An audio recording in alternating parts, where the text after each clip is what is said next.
Hi అండి. అమ్మవారికి నైవేద్యంగా పెట్టే ప్రసాదాల్లో కొబ్బరన్నం ఒకటి. అయితే ఈ కొబ్బరన్నాన్ని నైవేద్యంగా మాత్రమే కాదు, లంచ్ బాక్స్‌లో కూడా మనం ప్రిపేర్ చేసుకోవచ్చు. చాలా సింపుల్‌గా, టేస్టీగా ఉండే ఈ కొబ్బరన్నాన్ని ఎలా తయారు చేసుకోవాలో చూసేద్దామా?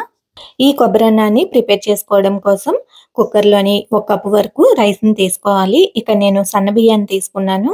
దీనికి బదులుగా బాస్మతి రైస్‌తో కూడా ప్రిపేర్ చేసుకోవచ్చు.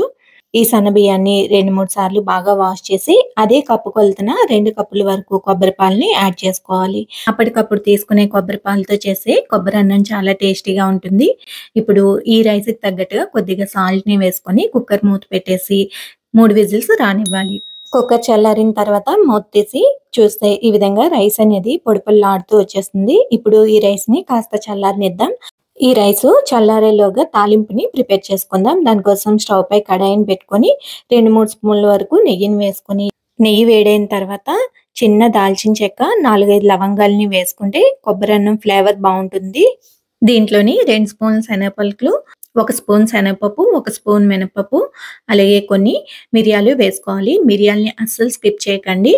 ఇవి కాస్త వేగిన తర్వాత అర స్పూన్ జీలకర్ర, కొద్ది జీడిపప్పు పలుకులు వేసి, కారానికి తగ్గట్టుగా ఎండుమిర్చి, పచ్చిమిరపకాయలని కొద్దిగా వేసి వేయించుకోవాలి.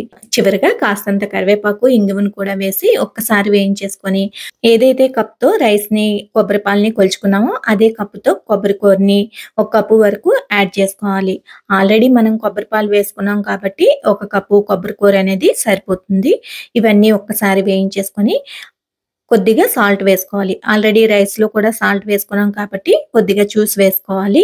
ఇలా కొబ్బరి కూరని కూడా ఒకసారి వేయించుకున్న తర్వాత చల్లారబెట్టుకున్న రైస్‌ని కూడా వేసి ఈ పోపు మొత్తం రైస్‌కి పట్టేలాగా ఒకసారి బాగా కలుపుకోవాలి. అంతేనండి, కొబ్బరన్నం అయితే రెడీ అయిపోయింది. ఈ కొబ్బరన్నాన్ని చాలా ఈజీగా తయారు చేసుకోవచ్చు. అప్పటికప్పుడు చేసుకునే కొబ్బరి పాలు, కొబ్బరి తురుము ఉంటే ఈ కొబ్బరన్నం రుచి అనేది రెట్టింపు అవుతుంది. దీన్ని నైవేద్యంగానే కాకుండా పిల్లలకి మైల్డ్ టేస్ట్‌తో ఉండే లంచ్ బాక్స్‌ని ప్రిపేర్ చేయాలన్నా ఇది ఒక మంచి ఆప్షన్ అన్నమాట. అమ్మవారికి నవరాత్రుల్లో నివేదనగా పెట్టే కొబ్బరన్నాన్ని ఇలా ఒకసారి ట్రై చేసి చూడండి. ట్రై చేసిన తర్వాత మీకెలా వచ్చింది అనేది షేర్ చేసుకోవడం మాత్రం మర్చిపోకండి.